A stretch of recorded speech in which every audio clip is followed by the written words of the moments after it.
이제 수도 서울입니다.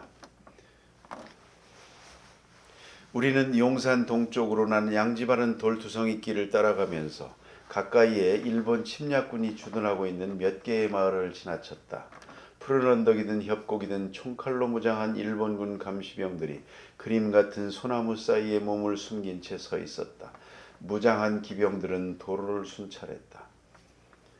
나팔 신호와 함께 무기가 맞부딪히는 소리가 곳곳에서 들렸지만 조선의 농부들은 논과 오이밭에서 평화롭게 일하고 있었다. 이들은 자신들의 나라를 점령하고 게다가 왕이 있는 수도를 향해 행군하는 이 오래된 숙적에 대해 신경 쓰지 않았다. 하긴 왜 그런 걱정을 하겠는가? 일본 천황의 군대가 이들에게 조선 정부보다 더 심각한 위해를 끼칠 수 있을까? 조선 정부는 마지막 푼톤까지 쥐어짜고 쌀과 곡물을 마지막 한 톨까지 빼앗아 가지 않았는가? 온 가족이 배를 고른 것보다 더 비참한 일이 있을까? 참 외국인이 이렇게 쓰고 있습니다. 조선 말기에 백성들의 삶이 어땠는지를 참 너무도 적나라하게 보여주고 있습니다.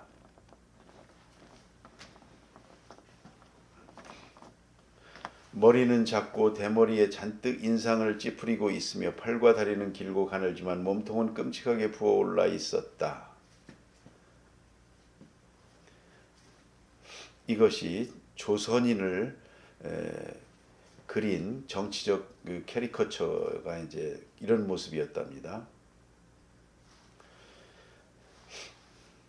몸통은 끔찍하게 부풀어 올라 있었답니다. 그 조선인이 나에게 이렇게 말했다. 이것 보세요. 이게 가난한 우리나라의 그림입니다. 여기 위에 있는 머리는 임금이고요. 머리는 작고 팔과 다리는 억눌린 백성이지만 피둥피둥 살찐 몸통은 이 나라의 관료계층입니다. 그런 캐리커처가 있었던 모양입니다. 조선을 망하게 한 것이 무엇일까요? 고종일까요? 관료일까요? 우리가 이제 을사오적해서 이제 이완용부터 시작해서 이제 그 대신들을 욕하고 그 다음에 이제 고종에 대해서는 상대적으로 이제 그 나라를 잃게만 그 책임에서 상대적으로 좀 덜하게 이제 이렇게 생각을 해왔고 이제 그 다음에 요즘에는 뭐 매국노 고종이다 해서 고종의 책임에 대해서도 이제 얘기들을 하고 있습니다. 왕이 있고 조선의 사대부들이 있습니다. 뭐 구체적으로 말하면 이 시기에 그 노론 민시척족이죠. 임금이 힘이 셌을까요? 척족이 힘이 셌을까요? 결국은 임금보다 관료들이 여기 보면 관료계층이 힘이 셌고 이 나라를 끌고 갔기 때문에 나라를 망가뜨린 책임도 관료들에게 더 부과하는 것이 아니냐, 저는 그렇게 좀 보여집니다. 좀 비극적인 얘기입니다. 서쪽 궁궐 뒤편의 가파른 절벽 뒤쪽으로 이어지는 좁은 길이 보이십니까? 이렇게 하면서 이 북한산에 미로가 있는 그 뒤편으로 그 있답니다.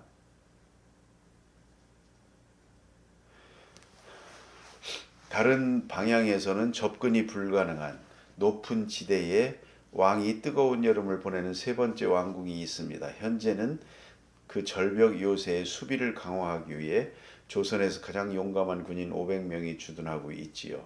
왕은 포로로 잡힐까봐 두려워하고 있고 그 위쪽이 왕의 마지막 은신처인 셈이기 때문입니다.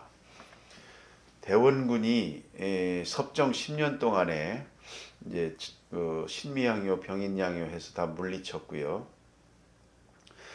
군사가 그래도 그때는 나름대로 용감했습니다. 물론 지금과 상황은 다르지만. 근데 이때쯤 되면 고종과 친정 이후, 고종의 친정 이후 민시척족이 73년이니까 지금이면 한 20년 이렇게 집권을 한 거 아닙니까? 이때쯤이 되면 그 군인들을, 그나마 있는 군인들을 경복궁 수비하느라고, 왕 보호하느라고 다 불러들여 있고, 그러니 이게 해안이라든지 다른 데에는 아까 말씀드린 대로 제물포처럼 무슨 군대인들 뭐 제대로 있었겠습니까? 서울에는 사원이 없는 이유 있죠. 조선 왕조 500년이 불교를 배척했죠. 그리고는 오래전부터 지속되어 온 조상 숭배가 전부다. 승려들은 도성에도 들어오지 못하게 했죠. 조선인들은 대식가라는 점에서 비교할 만한 대상이 없다. 참 보면 다른 책에도 그렇습니다만 조선인들이 그렇게 밥을 많이 먹었나 봅니다. 그 큰 그릇에다가 아주 발록하게 이렇게 돼서, 아니면 다른 간식거리가 없어서 이렇게 많이 먹었을까요? 굉장히 많이 먹었었던 모양입니다. 일본인들은 자신들의 이웃이 자신들보다 3배나 더 많이 먹는다고 말하는데, 나는 이 사실을 제물포에서 여러 번 확인할 수 있었답니다. 많이 먹었나 봅니다. 물론 일본인들보다 등치가 크죠. 고달픈 삶이었던 모양입니다. 지금까지도 나에게 수수께끼로 남아있는 것은 조선인들이 어디서 생계에 필요한 수단을 얻는가 하는 것이다. 왜냐하면 일하는 남자가 없다는 겁니다. 다 쭈그리고 앉아서 파이프 담배 물고 있거나 뭐 놀거나 잠을 자거나 그랬다는 겁니다. 도대체 뭘 먹고 사나 이제 이랬다는 것이죠. 반면에 작고 추하며 고생 때문에 여인 여자들은 살림을 도맡으며 요리하고 빨래를 했다. 모든 노동은 여자들의 몫이다. 참 옛날에 보면 그렇죠. 어머니들이 참 부지런하게 사셨죠. 여성들은 이름도 없다. 이들에게 적용되는 법도 없다. 그녀들의 유일한 친구는 담배 파이프인 것처럼 보인다. 그때는 조선의 남녀는 담배를 많이 피운다. 여자들도 피웠답니다. 이 여자들의 운명, 우리나라에서 여자들의 운명이 왜 이렇게 돼 있을까요? 처음부터 그랬을까요? 전혀 아니랍니다. 고려시대까지만 해도 우리는 여성들의 지위가 오히려 더 센 이제 그런 나라로 이렇게 인식이 돼 있습니다. 실제로 이제 좀 우스운 얘기 하나 할까요? 고려 말에 이제 몽골과의 전쟁도 있고 해서 남자들이 숫자가 굉장히 줄었습니다. 여자들이 많았어요. 그러다 보니까 여자들을 어떻게든 이렇게 먹여 살리고 책임을 져야 되는데 남자가 없지 않습니까? 그래서 관리 중에 한 사람, 박유라는 사람이 있었답니다. 그 사람이 이제 제안을 하기를, 너무 남녀 비율이 차이가 크고 또 여자들을 저렇게 방치해 둘 수가 없다. 책임을 져야 되는 거 아니냐. 그러니 남자들이 한 사람씩 더 맞자, 뭐 이런 형태의 이제 제안을 했답니다. 그랬더니 이제 그 자리에서 있던 조정 대신들이 집에 있는 마누라를 생각하면서 이제 눈치를 보면서 아무도 동의를 안 하고 이제 이랬다는 겁니다. 그래서 이제 채택이 안 됐는데, 그 말을 한 박유가 이제 군고를 나와서 길거리를 지나가고 하니까 아낙네들이 저놈 하면서 이제 손가락질하면서 저놈이 바로 여자들 하나씩 더 드리자 했던 놈이다 하면서 이제 욕을 했다, 이제 그런 얘기들이 있습니다. 그러니까 그만큼 우리나라는 여자들이 셌습니다. 사실 지금도 암암리에 보면 집안에서 아버지보다 어머니의 발언권이 더 센 경우가 훨씬 많지 않습니까? 아마 우리의 DNA는 그런 게 아닌가 싶은데, 이것이 변한 것이 조선에 와서 태종 이방원이 왕권 강화를 위해서 너무 외척이 강하니까 그걸 제한하기 위해서 우리나라가 결혼을 하면 그 장가를 들어서 신부의 집에 가서 살던 것을 시집을 오도록 남자의 집에 여자가 시집을 오도록 이렇게 이제 바꾼 것이죠. 이게 중국 이걸 본따서 이제 친영제라고 합니다. 태종 이방원이 친영제라는 것을 도입을 했어요. 왜냐하면 남자가 결혼하고 그러면 처갓집에 가서 살고 거기서 애 낳고 10여 년 이렇게 살고 하고 그다음에 이제 그러면 자식이 전부 외가의 사람이 된다는 거예요. 친가의 사람이 안 되고. 그러니 그가 나중에 왕이 돼도 다 외척이 이제 바로 하고 이렇게 된다는 것이죠. 그걸 막기 위해서 친형제를 도입을 했죠. 그리고 자신이 그 세종 그 왕권을 지켜주기 위해서 그 처가 쪽인 그 민씨들 다 거의 다 뭐 숙청하고 아주 가혹하리만큼 다 죽였지 않습니까? 민무구, 민무질 뭐 이런 형제들이 있죠. 그렇게 해서 했는데도 실제로 백성들의 삶에 있어서는 뭐 임진왜란 이렇게 해서 한 200년 되도록 그게 제대로 시행은 안 됐던 모양입니다. 그래서 그리고 이제 그렇게 친형제로 바꾸면서 처음에는 이제 그것도 남자들이 가서 이제 이렇게 10여 년, 10년, 20년 이렇게 살던 것을 가서 1년만 살아라 이렇게 하다가 뭐 9개월만 살아라, 3개월만 살아라 그렇게 하다가 오늘날에는 하루만 가서 자죠. 우리 결혼하면 처갓집에 가서 첫날 자고 그 다음날 오지 않습니까? 그게 그 습관이랍니다. 그렇게 이제 바뀌어 있는데 그게 이제 조선 후기 임진왜란 이후에 서인이 집권하고 노론의 장기 집권이 되면서 이제 여자들의 운명이 이 지경이 된 겁니다. 그 이슬람의 여성들처럼 뭐 비슷하죠. 그래서 전쟁이 많은 곳에이면 남자들이 많이 죽기 때문에 여자들이 남지 않습니까? 그러다 보니까 이제 그런 그 사회적인 구제의 해결책으로서 이제 여자들을 한 남자가 여자들을 여럿을 이렇게 책임지도록 사실은 이슬람에서 4명까지 이렇게 거스리는 것도 처음에 취지는 그랬답니다. 그랬던 것을 나중에는 이제 악용해서 그런 상황이 아닌데도 넷을 꼭 거느리려고 하고 이런 일이 이제 발생을 했다는 것이죠. 일을 한다는 것은 생각할 필요조차 없는 것이다. 무엇을 위해 일한다는 말인가? 다 뺏기는데 담배만 피고 있는 것이죠. 그리고 집에 여자들이 나가서 다 살림살이 벌어오고 여자들만 고생을 한 것이죠. 만일 그들이 정말 필요한 생계 유지비보다 더 많이 번다면 관리들에게 빼앗길 것이다. 이 관리들은 조선의 몰락과 이곳에 만연한 비참함의 가장 주요한 원인이다. 관리들의 탐욕은 이윤 획득과 소유에 대한 모든 요구와 노동 의지 그리고 모든 산업을 질식시켰다. 아마도 서울보다 일을 적게 하는 도시는 없을 것이다.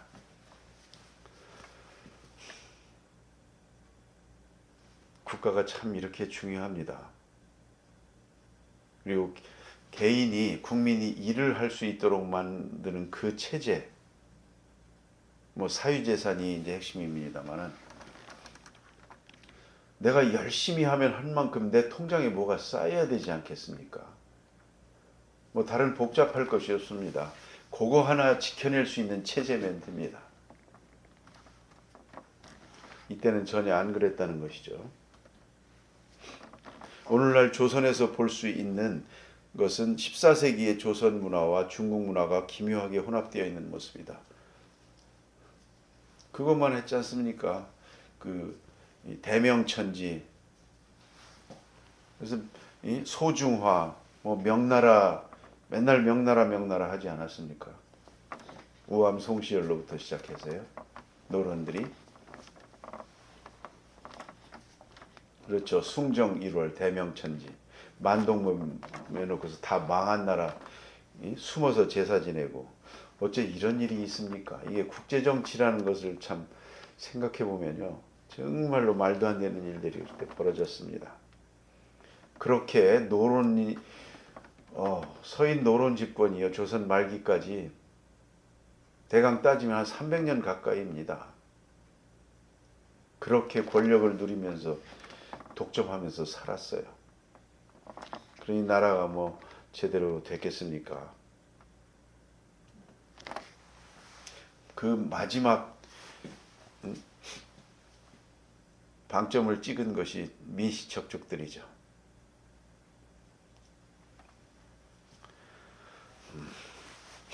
이번에는 왕과 조정은 어땠는지 볼까요? 하지만 조선은 중국의 속국일 뿐이다. 중국 천재로서도 자신의 나라를 둘러싸고 있는 완충국의 제후들 가운데서 조선의 군주인 이희 고종입니다. 왕보다 더 충성스럽고 의리 있는 봉신은 없다. 이렇게 쓰고 있습니다. 지나치게 충성했나 봅니다. 그 다음에 중국 황제에게 바치는 곡물을 가지고 베이징으로 떠났다. 뭐 이런 것도 이제 봤나 봅니다. 그 당시에. 그 조선의 조정이 내놓은 그 조보에 이제 그런 내용들이 있었답니다. 그 사신단이 이제 베이징으로 곡물을 가지고 떠난. 그래서 그 1637년 협약에 명시된 곡물이 있습니다. 이게 이제 병자호란 이후 이렇게 되죠. 청나라. 곡물이 뭐 100온스의 금과 1000온스의 은, 뭐 쌀 1만 가마니 이제 이런 형태로 비단 2000필 이런 식으로 이제 쭉 이것까지 또 나열을 해놨습니다. 그래서 사슴 가죽 100장, 뭐 호랑이 가죽 100장 이런 식으로요. 이 곡물을 베이징으로 운반하는 사신단은 여행 내내 중국 영토 내에서 황제의 손님으로 대접받으며 베이징에서 가장 값나가는 선물을 받는답니다. 하지만 이들이 받는 가장 좋은 선물은 참 이들과 이들을 따르는 무리들이 관세 없이 자신들의 짐을 중국으로 반입할 수 있다는 것입니다. 이게 뭘 의미할까요? 이러한 특권은 대규모로 오용된다. 수천 량에 달하는 아편과 옷감, 생사, 그 밖의 물품들이 이런 방식으로 중국으로 밀수되는 것이다. 그리하여 왕의 사신들은 대개 부자가 되어 조선으로 돌아온다. 너도나도 가려고 하겠네요. 조선의 왕은 서울 외곽에서 공손하게 고두 아시죠? 309고들의 사신을 맞아야 한다. 이 문에서 조선의 왕은 종주국의 사신을 기다린다. 이 문은 중국이 조선에 대한 통치권을 가지고 있다는 표식이다. 이 문이 뭘까요? 영은문, 오늘날 독립문.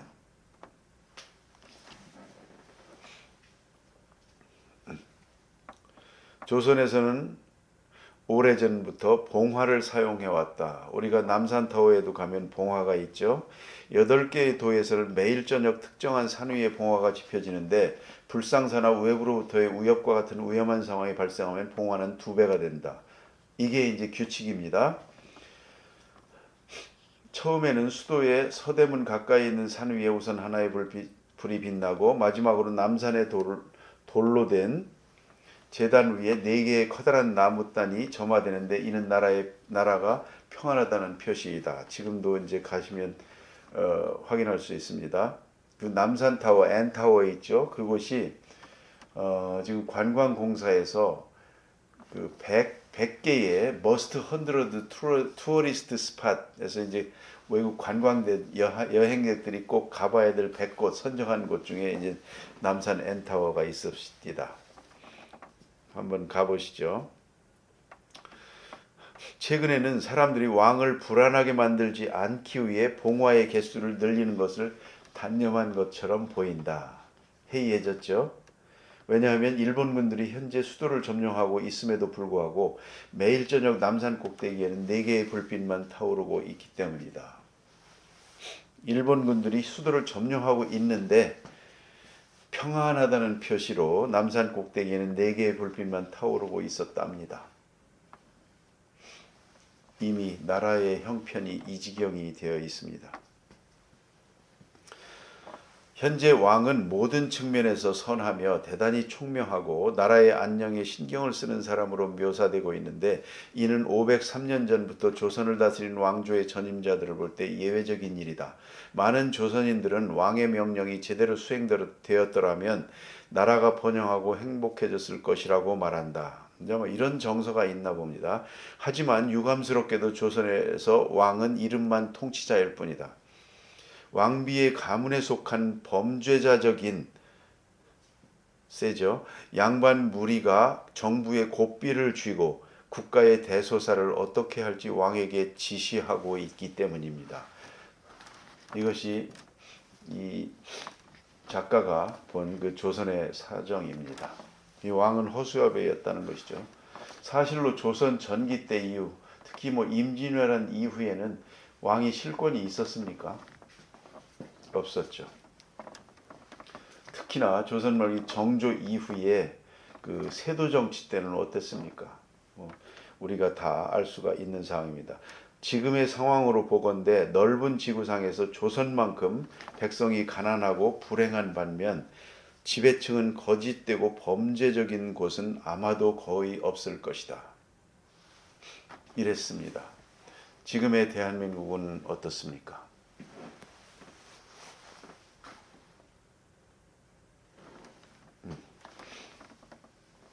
생각이 많습니다. 이번에는 왕비와 왕실입니다. 조정의 가장 높은 자리와 군대 통수권, 그리고 결코 사소하다고 할 수 없는 국고가 대개 민씨 가문의 손에 있었다. 민씨 가문의 영향력은 현재 왕이 이 가문의 딸과 결혼한 이래로 거의 전권이라고 할 정도로 커졌답니다. 그랬죠. 왕비는 나라를 민씨 가문의 뜻에 따라, 그리고 이와 더불어 일본의 적대적인 중국의 뜻에 따라 통치했다. 서서히 을미사변의 이제 그 기운이 이렇게 알 수가 있죠. 일부 백성들도 왕비가 수년 전부터 체계적으로 이루어진 착취와 비참한 상태의 원인 제공자라고 여기고 있다. 사실로 민비가 그 없는 살림에 그렇게도 굿을 많이 하고 진령군으로 해서 그 정치를 좌지우지하고 이제 이렇게 됐었죠. 1882년에 일어난 봉기는 뭡니까? 이모군란이죠. 주로 민씨 가문의 지배에 저항한 것이었고, 그 결과 왕비는 정말로 낭만적인 모험이라고 해야 할 시련을 극복해야겠다. 피신한 것이죠. 홍계운의 등에 업혀 궁궐을 빠져나와 목숨을 구한 일. 장호헌인가요? 피신했다가 나중에 오죠.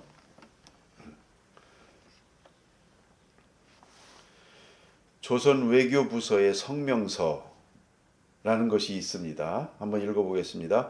백성들의 아이들이 사라지고 있다는 소문과 외국인들이 이 아이들을 요리해서 먹기 위해 사들인다는 소문이 우리 귀에 들렸다. 만약 외국인들이 아이들을 잡아먹는다는 것이 사실이라면 우리는 역겨움을 감출 수가 없을 것이다. 하지만 지금까지는 소문이 사실인지 아닌지 모른다. 그러니 다시금 누군가 아이를 훔쳐간다면 이 도둑을 쫓아가 아이에게 무슨 일이 생기는지 알아내는 것이 좋겠다. 그 결과는 이 관청에 알리도록 하라. 그러면 우리가 외국의 대표들과 교섭해 당사자를 처벌하도록 할 것이다. 아이를 잡아먹는다는 소문, 이런 내용들이 이슈가 되고 있습니다. 지금 이 시간에도. 일본은 어땠습니까? 이와쿠라 사절단을 해서 1년 10개월 동안 12개 나라를 다 뒤져보고 세계 정세에 대해서 아주 환하게 다 알고 있는 상태로 근대화를 하고 있었습니다. 우리는 이렇습니다. 외교관의 부인들 덕택에 왕비와 그 주변의 모습에 대해 몇 가지 상세한 정보를 얻을 수 있었다. 이들이 묘사한 바에 따르면 왕비는 작고 못생겼으며 하얗게 분칠한 얼굴에 굵은 가채로 만들어진 엄청나게 큰 머리를 귀에서 어깨까지 들이고 있었다. 왕비의 얼굴을 모르죠. 반면 이사벨라 비숍은 조선과 그 이웃 나라들에서 왕비는 우아한 자태에 늘씬한 여성이었다. 이렇게 쓰고 있습니다. 그녀의 얼굴은 눈부신 지성미로 빛났다. 어느 것이 사실일까요?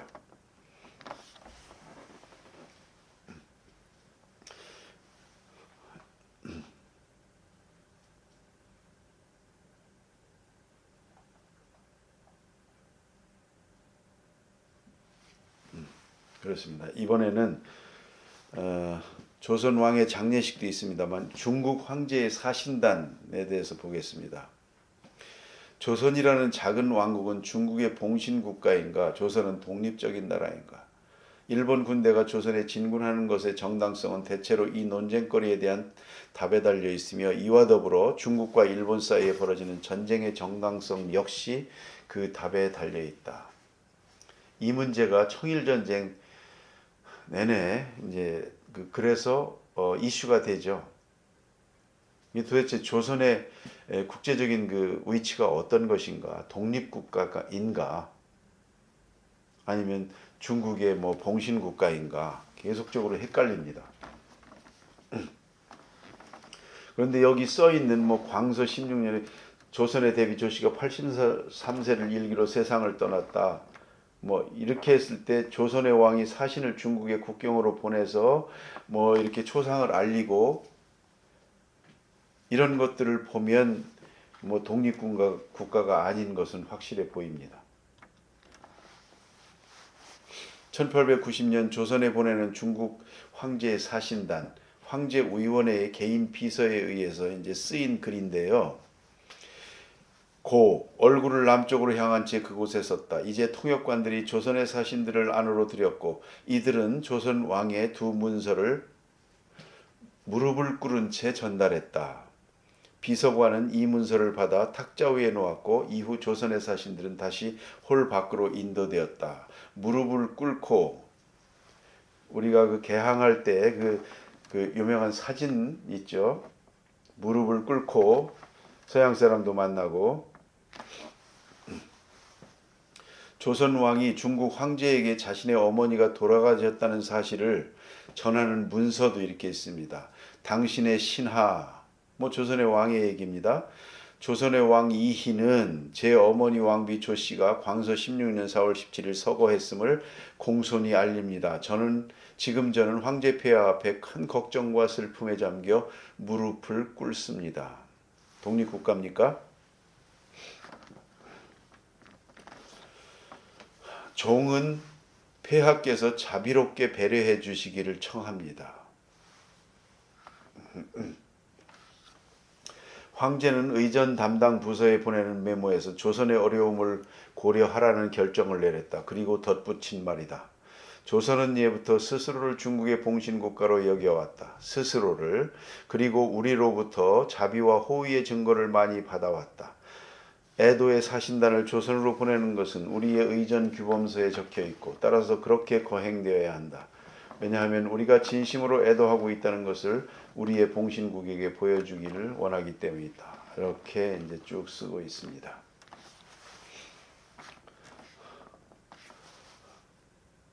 조선과 청나라의 관계, 봉신국입니까? 독립국입니까? 그래서 이런 문제가 청일전쟁에서 계속되고, 시모노세키 조약에서 아주 조약의 앞부분에 조선은 독립국임을 뭐 명시하고 이런 내용이 이제 일본이 넣은 것이죠.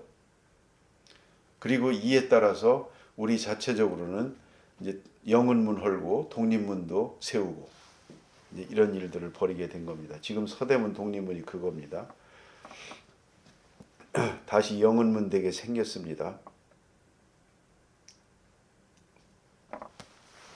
서울로 향하는 전체 행진에서 중국 황제가 보낸 이 두 명의 사신에게 바쳐진 성대한 의식과 결부된 경배보다 더 높은 경배는 아마 신들에게도 바쳐질 수 없을 것이다. 이렇게까지 쓰고 있습니다.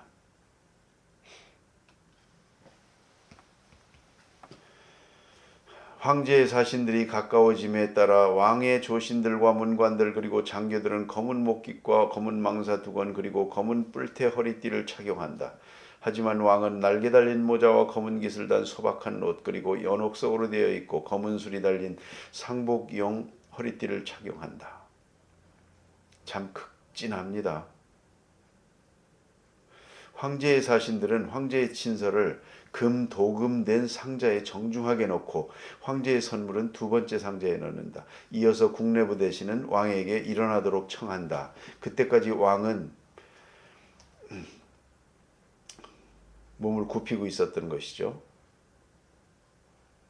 왕은 이제 몸을 일으켜 세운다.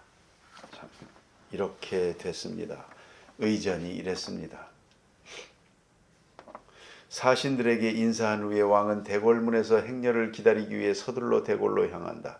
사신단과 함께 들어있는 황제의 친서 그리고 황제의 선물이 포함된 행렬은 서울의 전체 수비대에 의해 둘러싸인 채 장엄하게 천천히 대로를 따라 이동했다. 그러니까 영은문 모학원에서 이렇게 한 다음에 급하게 또 대궐에서 맞이하기 위해서 왕이 이제 대궐로 향했다, 그런 내용이죠. 궁궐에 도착하자 사신들은 교서를 가지고 왕을 지나 궁으로 들어갔고 황제의 친서와 선물을 근정전, 즉 근면함의 홀 중앙에 있는 화려하게 금으로 장식된 상자에 넣었다. 그리고 나서 이들은 양편에 준비된 의자에 앉았다. 이제 왕이 황제의 친서의 예를 갖추기 위해 인도된다. 아직 안 끝났습니다. 이에 대해 의전서는 다음과 같이 적고 있다. 국내부 대신은 왕에게 4번 절하되 이마가 바닥에 닿을 때까지 엎드려 절한 후 다시 일어서도록 청한다. 이어서 정리인의 신호에 따라 조신들과 관리들이 같은 예를 취한다. 그 다음 국내부 대신은 왕에게 무릎을 꿇도록 청한다. 왕이 무릎을 꿇고 정리인의 신호에 따라 조신들과 관리들도 무릎을 꿇는다.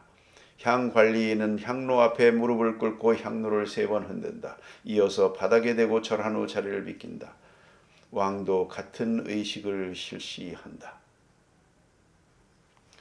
이게 1894년 헤세 바르텍이 본 조선의 모습입니다.